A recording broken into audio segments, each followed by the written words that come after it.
Hi, I'm Alan Carrington and I live in Adelaide, South Australia, and I go to a apostolic church in the northern suburbs called Salisbury Family Church.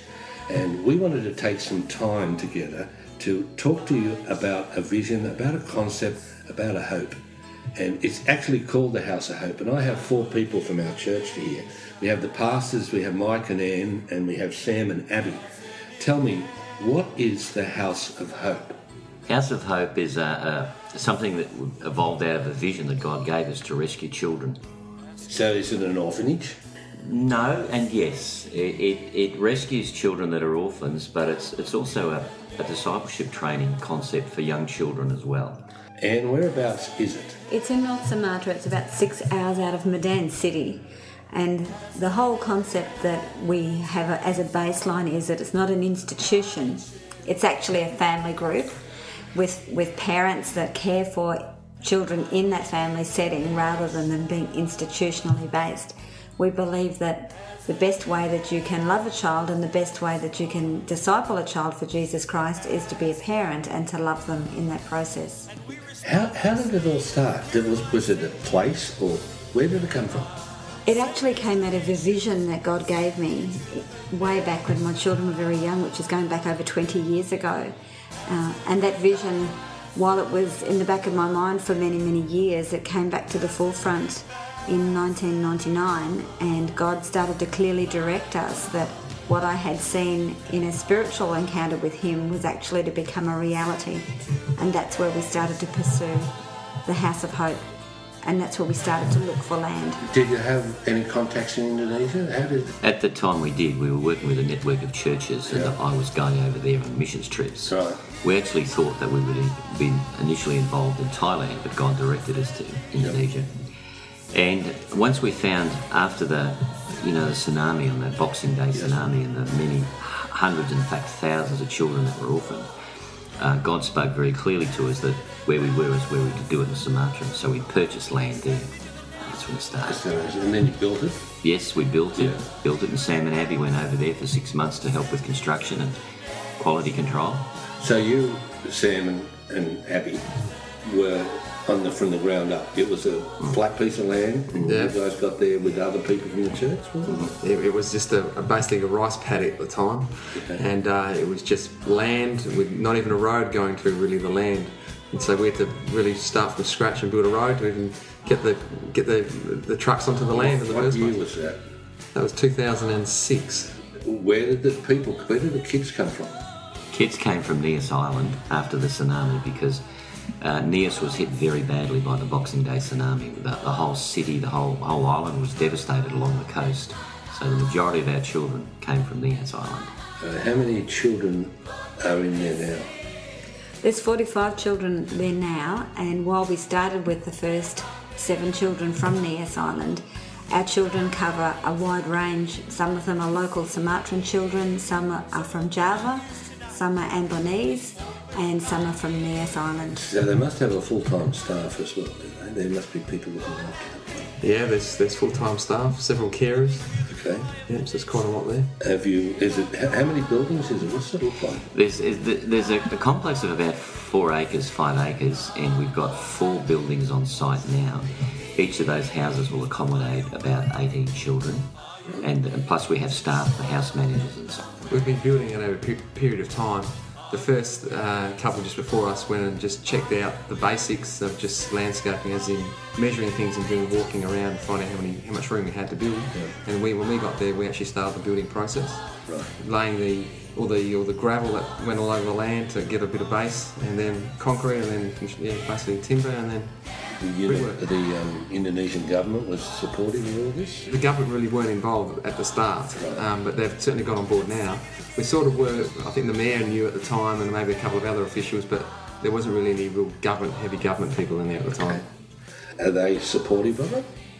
Very much so now. Yeah, very much so. Very much so now. Yeah, the local government is behind us 100%, and in fact they help supply children to us now. A lot of the children want to be firefighters and police officers and things like that, which is fantastic. So it's good that they have aspirations for that, but hopefully going to the schools and mingling with their people but knowing God's principles and living it and having a hope, that's what the whole house is there for. They can spread that through the community. Do you have graduates?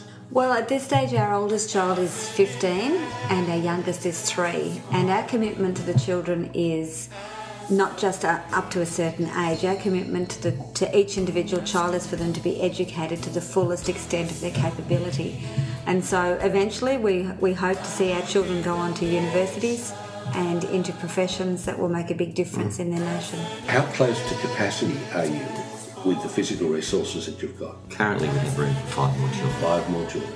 Well, I said a little bit earlier that we are from a family base, and just like any family, you as a parent don't withdraw your commitment to a child until that child is independent and ready to stand on its own 2 feet with a solid income. And that's the same commitment we have to every child that comes to House of Hope. That gives them quite a security.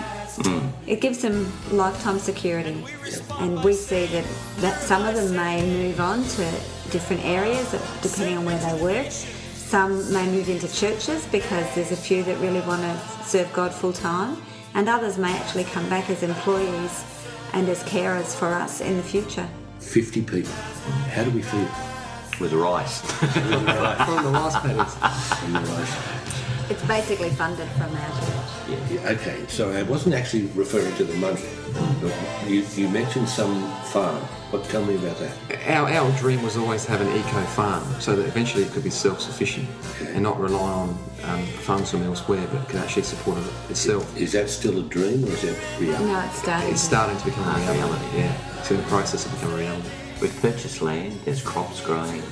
There's We pigs, grow our chickens, own there's maize fish. that feeds our own pigs and chickens, and we Grow grow our bananas, own rice. bananas and Are there vegetables. villages round by? There's a little village right next to us, yeah, There's 12 villages in the vicinity. in the vicinity of where we operate. Amazing. 45 people in the family. We have 5 more, and heaven knows how many the need is. What are we going to do about it? We need more buildings, we need more parents. We need to then look after more children. Tell me, Anne, what is the next big thing, the big plan for the House of Hope? The next thing is to get our next building up, which is going to be a multi-purpose community centre. And the reason why that is so essential is it will immediately free up space in our existing houses for children, and it will also give us a very solid base to reach out into the community. One of the problems that we face in this rural area is when mums are left on their own, they can't work because they've got children that they have to drag through the rice fields with them as they work. And if we could provide free daycare for them, then they wouldn't have to surrender their children. They actually could leave their children in our care. We would have them all day being able to love them, to give them a safe environment, and to teach them the Word of God through different programs that we could run, and that would make a huge difference in many lives and many families. So we're not just talking about accommodation here now, we're talking about an educational process or a caring process with education involved. That's correct. That's amazing. Yeah. We actually have teachers from our local Christian school that are going over early this year, and late this year and early next year to set up a program for those young children.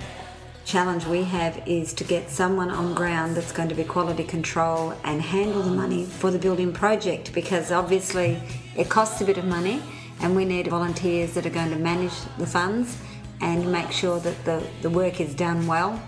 And it's all built by local builders, local materials, but we desperately need volunteers to oversee it and make sure it's done well. How long is that going to take? A team, a person? The next phase, the next construction phase will take approximately 4 to 5 months. As soon as those buildings are complete, we'll be able to instantly take in 20 more children. Is there 20 more children out there waiting? There's There is. thousands around there. We would love to see House of Hope reproduced right throughout the islands of Indonesia. Is there other similar works that you know? There are similar works from different organisations, but they're nowhere near the quality. And the Indonesian government, the local government, are using ours as the model. And they've said of House of Hope they would love us to replicate it in up to another dozen or so provinces around, simply because of the high standard and the care and the calibre of the staff and the training. This is Alan Carrington. I've been talking to a team from Salisbury Family Church here in the northern suburbs of Adelaide, and I want to just give Pastor Mike the final word. What would you say, Mike, to somebody who's watching this right now? Alan, I'd say to them, we all exist for something greater than our present life. Why not get involved and make a difference?